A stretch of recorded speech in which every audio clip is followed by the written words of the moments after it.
ಕನ್ನಡ ಕಿರುತೆರೆಯ ಲೋಕದಲ್ಲಿ ಸಿಕ್ಕಾಪಟ್ಟೆ ಸದ್ದು ಮಾಡ್ತಿರುವಂತಹ ಬಿಗ್ ಬಾಸ್ ಸೀಸನ್ 10 ಈಗಾಗಲೇ ಸೋಷಿಯಲ್ ಮೀಡಿಯಾದಲ್ಲೆಲ್ಲನೂ ಸಹ ಹಲವು ವಿವಾದಗಳಿಂದ ಹಾಗೆಯೇ ಸಿಕ್ಕಾಪಟ್ಟೆ TRPಗಳಿಂದನೂ ಸಹ ಮುಂಚೂಣಿಯಲ್ಲಿದೆ. ಸದ್ಯ ಇವಾಗ ನಮ್ಮ ಜೊತೆ ಇದ್ದಾರೆ ಬಿಗ್ ಬಾಸ್ 10 ಕಂಟೆಸ್ಟೆಂಟ್ ಆಗಿದ್ದಂತಹ ಭಾಗ್ಯಶ್ರೀ ಮೇಡಮ್ ಅವರು. ಸೊ ಅವರು ಬಿಗ್ ಬಾಸ್ ಸೀಸನ್ ಬಗ್ಗೆ ಆಗಿರ್ಬೋದು, ಅವರ ಬಿಗ್ ಬಾಸ್ ಜರ್ನಿಯ ಬಗ್ಗೆ ಏನು ಹೇಳ್ತಾರೆ ಅಂತ ಕೇಳೋಣ. ಮೇಡಮ್, ಮೊದಲನೇದಾಗಿ ನಮಸ್ತೆ, ಹೇಗಿದ್ದೀರಾ? ನಮಸ್ತೆ, ನಾನು ಚೆನ್ನಾಗಿದ್ದೀನಿ, ನೀವು ಹೇಗಿದ್ದೀರಾ? ನಾನು ಸೂಪರ್ ಆಗಿದ್ದೀನಿ. ಆ್ಯಂಡ್ ಬಿಗ್ ಬಾಸ್ ಹೋಗೋದಕ್ಕೂ ಮುಂಚೆ ಮತ್ತು ಬಂದ ಮೇಲೆ ಯಾವ ರೀತಿ ರೆಸ್ಪಾನ್ಸ್ ಇದೆ? ಆ್ಯಕ್ಚುಲಿ ನನಗನ್ಸುತ್ತೆ ಮುಂಚೆ ನನ್ನ ಬರೀ ಕಲಾವಿದೆಯಾಗಿ ಅಷ್ಟೇ ಗುರ್ತಿಸ್ತಾ ಇದ್ರು. ಈಗ ಪರ್ಸ್ನಲಿ ಭಾಗ್ಯಶ್ರೀ ಅಂದರೆ ಹೇಗೆ, ಅವ್ರ ಎಬಿಲಿಟಿಗಳೇನು, ಏನೆಲ್ಲ ಮಾಡೋದಕ್ಕೆ ಸಾಧ್ಯ, ಅದನ್ನೆಲ್ಲ ಕೆಲವು ಜನಗಳು ನನ್ನನ್ನು ತುಂಬ ಹತ್ತಿರವಾಗಿ ನೋಡುವಂಥ ಒಂದು ಅವಕಾಶ ಅವ್ರಿಗೆ ಸಿಕ್ಕಿದೆ. ಸೊ ಬೆಸ್ಟ್ ಕಾಂಪ್ಲಿಮೆಂಟ್ಗಳನ್ನೇ ನನಗೆ ಕೊಟ್ಟಿದ್ದಾರೆ ಆ್ಯಂಡ್ ಪಾಸಿಟಿವ್ ಕಾಂಪ್ಲಿಮೆಂಟ್ಸೇ ನನಗೆ ಸಿಕ್ಕಿರೋದು. ಸೊ ಅದೊಂದು ಖುಷಿ ನನಗೆ. ಬಿಗ್ ಬಾಸ್ ಮನೆಗೆ ಹೋಗಿ ಬಂದಮೇಲೆ ಬಿಗ್ ಬಾಸ್ ಮನೆಯಿಂದ ಏನು ಕಲ್ತಿದ್ದೀರಾ ಅಂತ? ನನಗನ್ಸಿದ್ದು ಬಿಗ್ ಬಾಸ್ ಅನ್ನೋದು ವೆರಿ ಚಾಲೆಂಜಿಂಗ್ ವೇದಿಕೆ ಅದು. Because it is very tough. ಹೊರಗಡೆಯಿಂದ ನೋಡೋದು ತುಂಬ ಸುಲಭ ಅನಿಸುತ್ತೆ. 1 ಅವರಲ್ಲಿ ಅಷ್ಟೇ, ಒಂದು 2 ಗಂಟೆನಲ್ಲಿ ನೋಡ್ತಾರೆ ಅಷ್ಟೇ. ಆದರೆ 24 ಗಂಟೆ ನಾವು ಆ ಮನೆಯಲ್ಲಿ ಹೊಸ ವ್ಯಕ್ತಿಗಳ ಜೊತೆ, ಹೊಸ ವ್ಯಕ್ತಿತ್ವಗಳ ಜೊತೆ ಬದುಕಬೇಕಾಗತ್ತೆ. ಆ್ಯಂಡ್ ಟಾಸ್ಕು, ಚಾಲೆಂಜ್ಗಳು, ಅದು ಯಾವುದು ನಮಗೆ ಅವಶ್ಯಕತೆ ಇದೆಯೋ, ಬೇಕೋ, ಬೇಡವೋ, ಇಲ್ಲ ನಮ್ಮ ರಿಯಲ್ ಲೈಫಲ್ಲಿ ಅದು ಯಾವುದು ಬರೋದಿಲ್ಲ. ಇಲ್ಲ ಬಂದರೂ ಕೂಡ ನಾವು ಅವಾಯ್ಡ್ ಮಾಡುವಂಥ ಸಂದರ್ಭ, ಅವಕಾಶಗಳು ಬೇಕಾದಷ್ಟಿರುತ್ತೆ. ಆದರೆ ಅಲ್ಲಿ ಅವಾಯ್ಡ್ ಮಾಡುವಂಥ ಸಂದರ್ಭಗಳು ಸಿಗೋದಿಲ್ಲ ನಮಗೆ. ಸೊ ನನಗನ್ಸಿದ್ದು ಜೀವನದಲ್ಲಿ ಏನೇ ಬಂದರೂ ಅದನ್ನು ನಾನು ಮಾಡ್ತೀನಿ ಅನ್ನೋ ಒಂದು ಹೆಜ್ಜೆ ಮುಂದೆ ಇಡಬೇಕು. ಅದನ್ನು ನಾನು ಕಲ್ತಿದ್ದೀನಿ. ಬಿಕಾಸ್ ಅದನ್ನು ಮಾಡೋವರೆಗೂ ನಮಗೆ ಗೊತ್ತಾಗೋದೇ ಇಲ್ಲ. ಈಗ ಎಷ್ಟೊಂದು ಟಾಸ್ಕ್ಗಳು ಅದು ಯಾವುದೂ ನಾವು ಜೀವನದಲ್ಲಿ ಮಾಡೇ ಇಲ್ಲ, ಆ ಥರದ್ದು ಮಾಡೇ ಇಲ್ಲ ನಾವು. ಅದನ್ನು ಅಲ್ಲಿ ಮಾಡೋದಕ್ಕೆ ಸಾಧ್ಯ ಆಯಿತು ನಮ್ಮ ಕೈಯಲ್ಲಿ. ಸೊ ನನಗನ್ಸಿದ್ದೆಲ್ಲೋ ಒಂದು ಕಡೆ ನಮಗೆ ಇನ್ನಷ್ಟು, ಅಂದರೆ ಪ್ರತಿಯೊಬ್ಬರಲ್ಲೂ ಏನೋ ಒಂದು ಪೊಟೆನ್ಷಿಯಲ್ ಇರುತ್ತೆ, ಅದನ್ನು ಹೊರಗಡೆ ತರಬೇಕು, ಆ ಸಾಧ್ಯತೆಗಳಿದೆ ಅನ್ನೋದು ಒಂದು ಕಾನ್ಫಿಡೆನ್ಸ್ ಆ್ಯಂಡ್ ಆ ಸ್ಟ್ರೆಂತ್ ನಮ್ಮಲ್ಲಿದೆ ಅಂತ ನನಗನ್ನಿಸ್ತು. ಬಿಗ್ ಬಾಸಲ್ಲಿ ಟಾಸ್ಕ್ ವಿಚಾರ ಅಂತ ಬಂದಾಗ ಎಲ್ಲರೂ ಸಿಕ್ಕಾಪಟ್ಟೆ ಅಗ್ರೆಸಿವ್ ಆಗೆಲ್ಲ ಆಡ್ತಾರೆ. ಸೊ ನಿಮ್ಗೆ ಇಷ್ಟ ಆಗಿರುವಂಥ ಟಾಸ್ಕು, ಹಾಗೆಯೇ ನಿಮ್ಗೆ ಕಷ್ಟ ಆಗಿದ್ದಂಥ ಟಾಸ್ಕ್ ಯಾವುದಿತ್ತು ಅಂತ? ಆ್ಯಕ್ಚುಲಿ ನನಗೆ ಎಲ್ಲ ಟಾಸ್ಕು ತುಂಬ ಇಷ್ಟ ಆಗ್ತಾಯಿತ್ತು. ಆದರೆ ನನಗೇನಂದರೆ ಒಂದೇ ಒಂದು ಟಾಸ್ಕ್ ಒಂದು ಕಡೆ ಎಲ್ಲೋ ಒಂದು ಸ್ಟೇಜ್ ಮೇಲೆ ಹತ್ತೋದಿತ್ತು. ಅದು ನನ್ನ ಹೈಟ್ಗೆ ತುಂಬಾ ಕಷ್ಟ ಆಯಿತು, ತುಂಬ ಕಷ್ಟ ಆಯಿತು. ನನಗೆ ತುಂಬ ಪ್ರಯತ್ನ ಪಟ್ಟೆ, ಆದರೂ ಸಾಧ್ಯ ಆಗಲಿಲ್ಲ ನನಗೆ. ಅದೊಂದು ಕಷ್ಟ ಅನಿಸ್ತು. ಅದರ್ವೈಸ್ ನನಗೆ ಕ್ರಿಕೆಟ್ ಇರ್ಬೋದು, ಬ್ಯಾಡ್ಮಿಂಟನ್ ಇರ್ಬೋದು, ಕೆಲವೊಂದು ಬಲೂನ್ ಊದ್ಬಿಟ್ಟು ಗ್ಲಾಸಲ್ಲಿ ತೊಗೊಂಡು ಹೋಗೋದಿರ್ಬೋದು, ತುಂಬ ಅಷ್ಟು ಟಾಸ್ಕ್ಗಳು ನನ್ನ ಫೇವ್ರೇಟ್ ಆಗಿತ್ತು ಕೂಡ. ಅದೊಂದು ಸ್ಟೇಜ್ ಹತ್ತೋದು ಮಾತ್ರ ಒಂದು ಸ್ವಲ್ಪ ಕಷ್ಟ ಆಯಿತು ನನಗಷ್ಟೇ.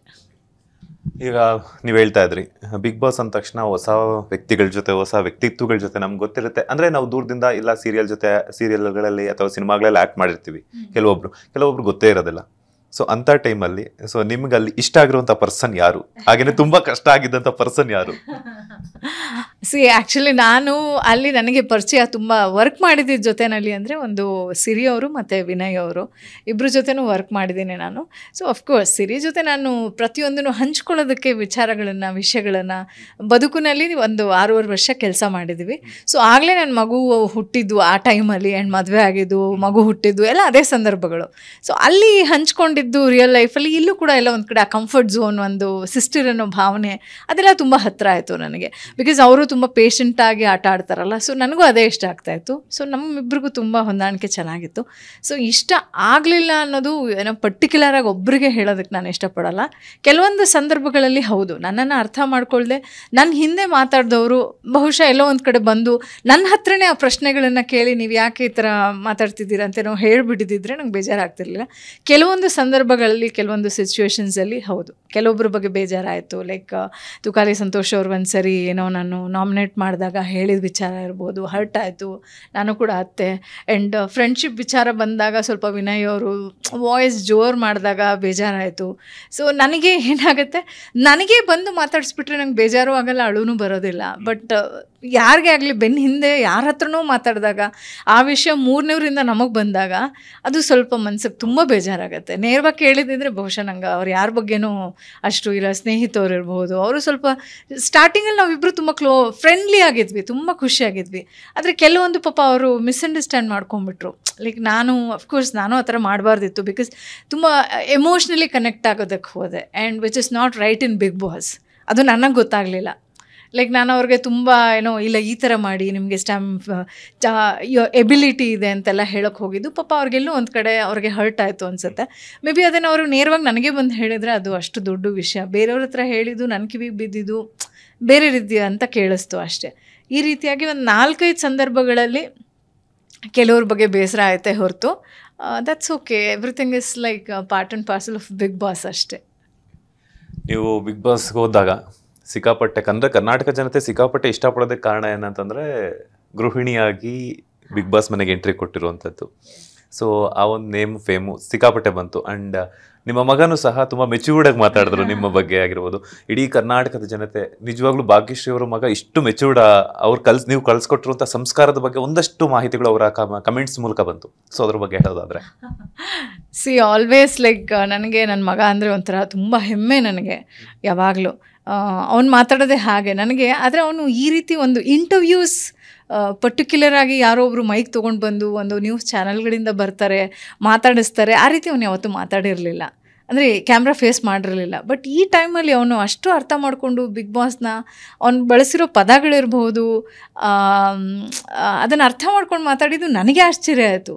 ಅಷ್ಟು ಚಿಕ್ಕ ವಯಸ್ಸಿಗೆ ಅಫ್ಕೋರ್ಸ್ ಈಸ್ ವೆರಿ ಮೆಚ್ಯೂರ್ಡ್, ನಂಗೆ ಗೊತ್ತಿದೆ. ಆ್ಯಂಡ್ ನಮ್ಮ ಮನೇಲೂ ಹೇಗೆ ಮಾತಾಡಬೇಕು ಅನ್ನೋದನ್ನು ಹೇಳ್ಕೊಟ್ಟಿರೋದು ನನಗೆ ಗೊತ್ತು. ಆದರೆ ಒಂದು ಕ್ಯಾಮ್ರಾ ಮುಂದೆ ಇಷ್ಟು ದೊಡ್ಡ ಶೋ ಬಗ್ಗೆ ಒಬ್ಬರು ಕಂಟೆಸ್ಟೆಂಟ್ ಬಗ್ಗೆ ಅಷ್ಟು ಸೂಕ್ಷ್ಮನ ಅರ್ಥ ಮಾಡಿಕೊಂಡು ಹೇಗೆ ಮಾತಾಡಬೇಕು ಅಂತ ಮಾತಾಡಿದ್ದಾನಲ್ಲ, ಒಬ್ಬ ತಾಯಿಯಾಗಿ ನಿಜವಾಗ್ಲೂ ನನಗೆ ಹೆಮ್ಮೆ ಅನಿಸ್ತು. ಆ್ಯಂಡ್ ಎಲ್ಲರೂ ನನಗೂ ಹೇಳಿದ್ರು ನಿಮ್ಮ ಮಗನ ತುಂಬ ಚೆನ್ನಾಗಿ ಬೆಳೆಸಿದ್ದೀರಾ ಅಂತ.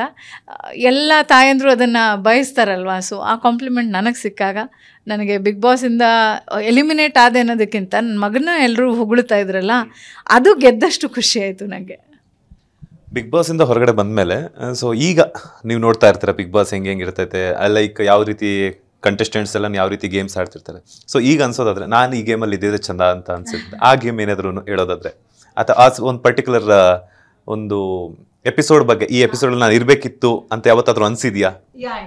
ಹೌದು, ಪರ್ಟಿಕ್ಯುಲರ್ ಆಗಿ ಈಗ ರೀಸೆಂಟಾಗಿ ಒಂದು ಸ್ಕೂಲ್ ಟಾಸ್ಕ್ ಬಂತಲ್ಲ, ಐ ಸೀರಿಯಸ್ಲಿ ಮಿಸ್ಡ್ ಇಟ್ ನನಗೆ. ಬಿಕಾಸ್ ನನಗೆ ಆ ಚಿಕ್ಕ ಹುಡುಗಿ ಥರ 2 ಜುಟ್ಟು ಹಾಕ್ಕೊಂಡು ಒಂದು ಪುಸ್ತಕ ತೊಗೊಂಡು ಏನೋ ಬರೆಯೋದು, ಆ ಯೂನಿಫಾರ್ಮ್ ಮತ್ತೆ ಹಾಕ್ಕೊಳ್ಳೋದು, ಅದಕ್ಕೋಸ್ಕರ ನಾನು ತುಂಬ ಕಾಯ್ತಾ ಇದ್ದೆ ಆ್ಯಕ್ಚುಲಿ. ಐ ಡೋಂಟ್ ನೋ, ನಾನಿದ್ದಾಗ ಬರಲಿಲ್ಲ.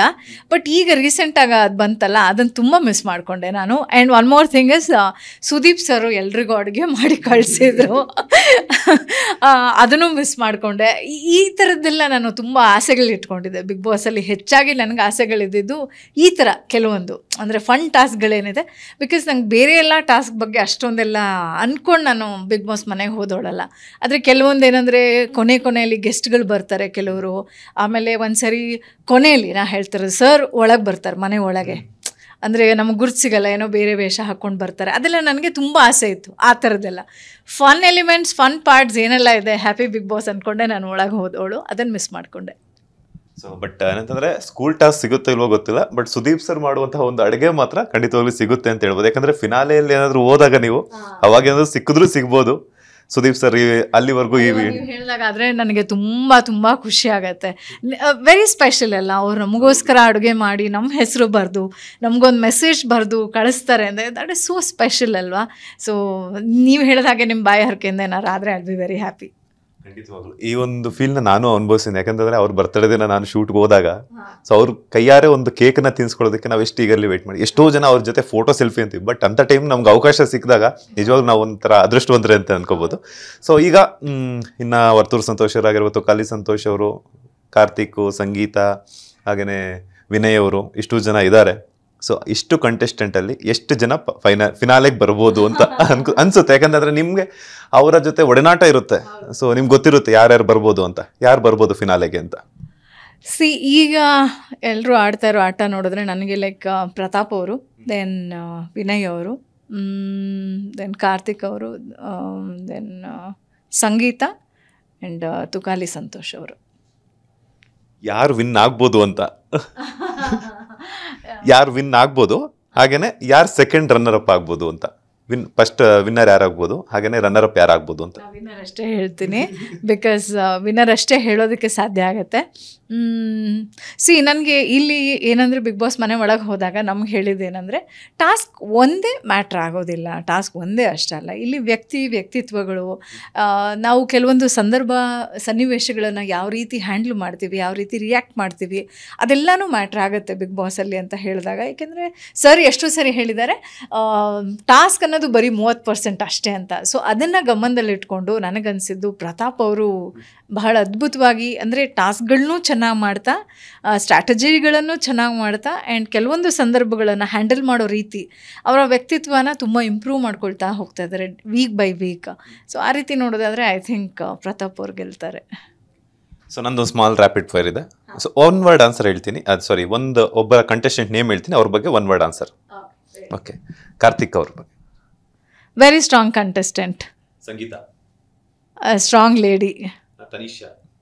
Tanisha bold. Varthur Santhosh. Innocent. Tukali Santhosh. Very good comedian. Namratha. Very stylish. Vinay. Dare devil.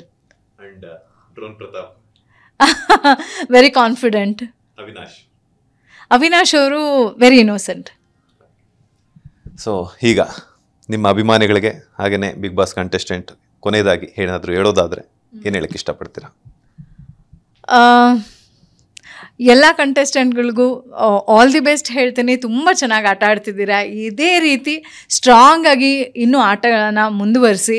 So ಕನ್ನಡದ ಜನತೆ ನಿಮ್ಮೆಲ್ಲರ ಆಟನ ನೋಡಿ ಬಹಳ ಸಂತೋಷ ಪಡ್ತಿದ್ದಾರೆ, ಆ್ಯಂಡ್ ನಿಮ್ಮೆಲ್ರಿಗೂ ಪ್ರೋತ್ಸಾಹ ನೀಡ್ತಾ ಇದ್ದಾರೆ. ಜೊತೆಗೆ ನಾನು ಕೂಡ ಪ್ರೋತ್ಸಾಹ ನೀಡ್ತಾ ಇದ್ದೀನಿ. ಈ ಹೊಸ ವರ್ಷ ನಿಮ್ಮೆಲ್ರಿಗೂ ಒಳ್ಳೇದು ಮಾಡಲಿ. ಹಾಗೆ ಕನ್ನಡ ನಾಡಿನ ಸಮಸ್ತ ಜನತೆಗೆ ಹೊಸ ವರ್ಷದ ಹಾರ್ದಿಕ ಶುಭಾಶಯಗಳು.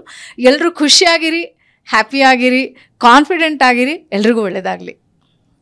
Thank you so much. ಇಷ್ಟೊತ್ತು ನಮ್ಮ ವಿಸ್ತಾರ ನ್ಯೂಸ್ ಜೊತೆ ಒಂದಷ್ಟು ಮಾಹಿತಿಯನ್ನು ಶೇರ್ ಮಾಡೋದಕ್ಕೆ ಒಳ್ಳೆಯದಾಗಲಿ. All the best. Thank you sir. Thank you. ಇದಿಷ್ಟು ಬಿಗ್ ಬಾಸ್ ಬಗ್ಗೆ ಹಾಗೆಯೇ ಅವರ ಬಿಗ್ ಬಾಸ್ ಜರ್ನಿಯ ಬಗ್ಗೆ ಭಾಗ್ಯಶ್ರೀ ಅವರ ಮಾತು. ಕ್ಯಾಮ್ರಾ ಪರ್ಸನ್ ಅಜಯ್ ಜೊತೆ ಮಂಜುನಾಥ್ ಶ್ರೀನಿವಾಸ್, ಫಿಲ್ಮ್ ಬ್ಯೂರೋ, ವಿಸ್ತಾರ ನ್ಯೂಸ್, ಬೆಂಗಳೂರು.